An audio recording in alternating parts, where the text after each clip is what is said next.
अस्सलामु अलैकुम वरहमतुल्लाहि वबरकातुहू। मोहतरम हज़रात, ये एक अहम सवाल है जिसका जवाब जामिया उलूम इस्लामिया अल्लामा बनूरी टाउन यहाँ के मुफ्तियान किराम ने जो दिया है। सवाल यह है कि शोहर बीवी से दूर बैरूनी मुल्क में यानी गल्फ़ कंट्रीज़ में या जिधर भी कितना अरसा यानी कितना ज़माने तक बीवी को छोड़कर रह सकता है। बहुत अहम सवाल है, इसका जवाब बहुत ध्यान से सुने।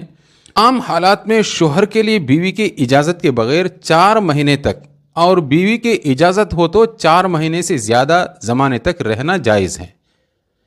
ये एक बात हो गई।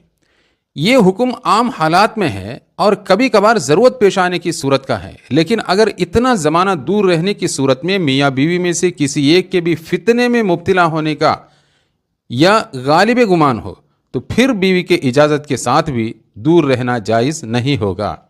और जहाँ गालिब गुमान तो ना हो मगर किसी दर्जे में एहतमाल हो यानी किस्म का डाउट हो तो वहाँ भी हत्तल इम्कान यानी जहाँ तक हो सके इससे बचना ही लाजिम है।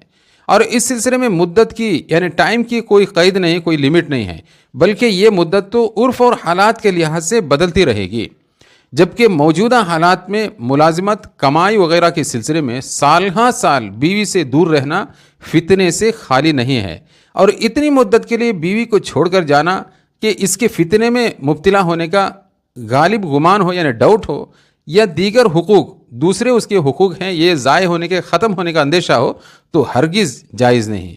लिहाजा घर से दूर बैरूनी मुल्क रहाइश पजीर अफराद को यानी गल्फ़ कंट्रीज़ वगैरह जिधर भी हो मुल्क को छोड़कर दूसरे कंट्रीज़ के अंदर रहते हैं, इन लोगों को अव्वलन तो ऐसी मुलाजमत व कारोबार तलाश करना चाहिए कि 4 महीने से पहले घर का चक्कर लगाना मुमकिन हो या बीवी को अपने साथ मुलाजमत की जगह मुंतकिल कर दे यानी जहां वो रहते हैं वहीं पर अपने साथ में रख ले।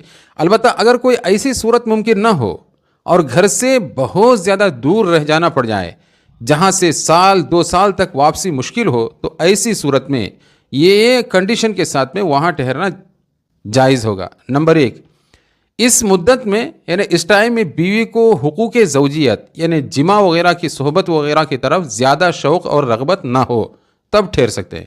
नंबर 2, इतने ज़माने में बीवी या खुद शोहर के फितने में पड़ने का यकीन या गालिब गुमान ना हो यानी फितने में पड़ने का अंदेशा या डाउट ना हो तब रह सकते हैं। नंबर 3, बीवी की इजाज़त हो तब रह सकते हैं। नंबर 4, नान नफ़क़ा और औलाद की तालीम और तरबियत का मुनासिब इंतज़ाम किया जाए। हज़रात, बहुत अहम फतवा है, अगर एक बार समझ में ना आए इसको 2-3 मरतबा इसको सुन ले, इंशाअल्लाह इस पर अमल करेंगे। जितने फितने इस शक्ल के जो रूनुमा होते हैं ये तमाम के तमाम फितने दब जाएंगे। दुआ फरमाएं कि अल्लाह तबारक व तआला हमें और आपको इन बातों के ऊपर गौर व फिक्र करके उस पर अमल करना आसान फरमाए। साथियों, आप हज़रात से गुजारिश है जहाँ तक हो सके इस वीडियो को अपने उन साथियों तक जो गल्फ़ कंट्रीज़ वगैरह के अंदर रहते हैं उन तक पहुँचाने की कोशिश करें।